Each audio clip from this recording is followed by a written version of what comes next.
નમસ્કાર.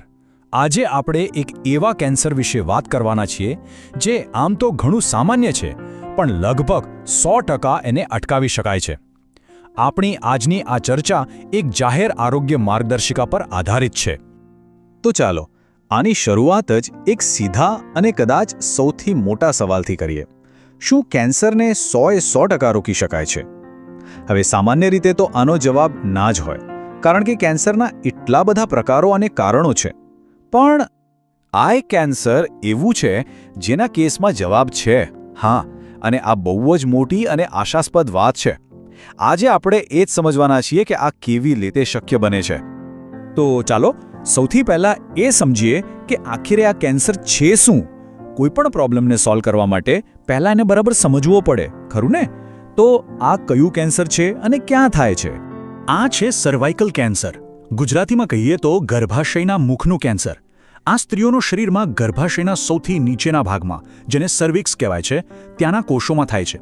અને એ જાણવું પણ જરૂરી છે કે ભારતમાં સ્ત્રીઓમાં જોવા મળતા કેન્સરમાં આ એકદમ કોમન છે. હવે આ કેન્સર વિશેની સૌથી મહત્વની વાત શું છે ખબર છે? એ છે કે આપણને એનું મુખ્ય કારણ ખબર છે. અને એ કારણ છે એક વાયરસ. આ વાયરસનું નામ છે હ્યુમન પેપિલોમા વાયરસ, અથવા ટૂંકમાં કહીએ તો HPV. આ એક ખૂબ જ સામાન્ય વાયરસ છે જે મોટા ભાગે શારીરિક સંબંધથી ફેલાય છે અને સર્વાઇકલ કેન્સર માટે મુખ્યત્વે આ જ જવાબદાર છે.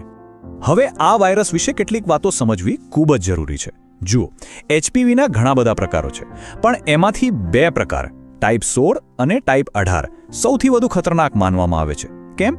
કારણ કે એ લાંબા સમય સુધી શરીરમાં રહીને કેન્સર પેદા કરી શકે છે. અને સૌથી ચિંતાની વાત એ છે કે શરૂઆતના સ્ટેજમાં આ વાયરસના ચેપના કોઈ જ લક્ષણો દેખાતા નથી. આ જ કારણે એને રોકવું વધુ જરૂરી બની જાય છે.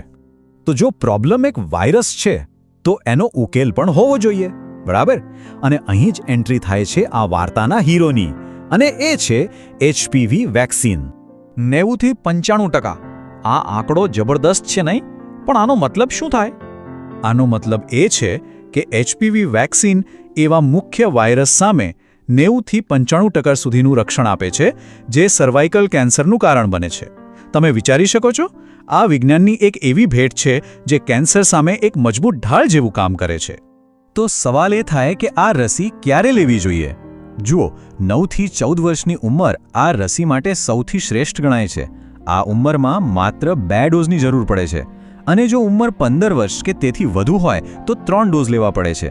અને હા, એ પણ યાદ રાખવું જરૂરી છે કે ઘણી સરકારી યોજનાઓ હેઠળ આ રસી મફતમાં પણ મળે છે. રસીકરણ તો બચાવનો બેસ્ટ ઉપાય છે, પણ એ લોકોનું શું જે આ વય જૂથમાંથી પસાર થઈ ગયા છે અથવા રસી નથી લઈ શક્યા? તો હવે વાત કરીએ સંભવિત લક્ષણોની અને નિયમિત તપાસના મહત્વની. અહીં ફરી એકવાર એ વાત યાદ રાખવી પડશે કે શરૂઆતમાં તો કોઈ લક્ષણ દેખાતા જ નથી, પણ જેમ જેમ રોગ આગળ વધે ત્યારે કેટલાક સંકેતો મળી શકે છે. જેમ કે માસિક સિવાય પણ બ્લીડિંગ થવું, શારીરિક સંબંધ પછી બ્લીડિંગ થવું, કે પછી પેટના નીચેના ભાગમાં દુખાવો થવો.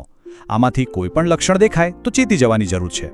એટલે જ આપણી ગાઈડલાઈન એકદમ સાફ શબ્દોમાં કહે છે, જો આવા લક્ષણો દેખાય તો તરત જ ડોક્ટરનો સંપર્ક કરો. આ બાબતમાં જરા પણ મોડું કરવું જોખમી સાબિત થઈ શકે છે. ચાલો, તો અત્યાર સુધી આપણે જે પણ જાણ્યું તેને ભેગું કરીને બચાવ માટેના અમુક પાક્કા પગલાં જોઈએ. આ એકદમ સીધી અને સરળ યોજના છે.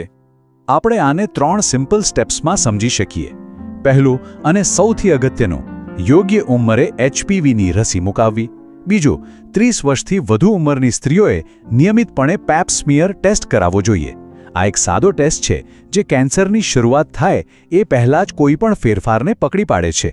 અને ત્રીજું છે સ્વસ્થ જીવનશૈલી. આ 3 પગલાં સાથે મળીને એક મજબૂત સુરક્ષા કવચ બનાવે છે. અને બસ આટલું કરવાથી આપણે ત્યાં જ પાછા આવી જઈએ છીએ જ્યાંથી વાત શરૂ કરી હતી. સમયસર રસીકરણ અને નિયમિત તપાસ, આ 2 વસ્તુઓથી સર્વાઇકલ કેન્સરને 100% સુધી રોકી શકાય છે. આ જાણકારી પોતે જ એક મોટી તાકાત છે. તો હવે આ જાણકારી આપણી પાસે છે. કહેવાય છે ને કે જ્ઞાન જ શક્તિ છે. તો સવાલ એ છે કે એક સ્વસ્થ ભવિષ્ય માટે આજે કયું પગલું લઈ શકાય? બની શકે કે આ માહિતીને બીજાઓ સાથે શેર કરવી એ પણ એક મહત્વનું પગલું હોય. આભાર.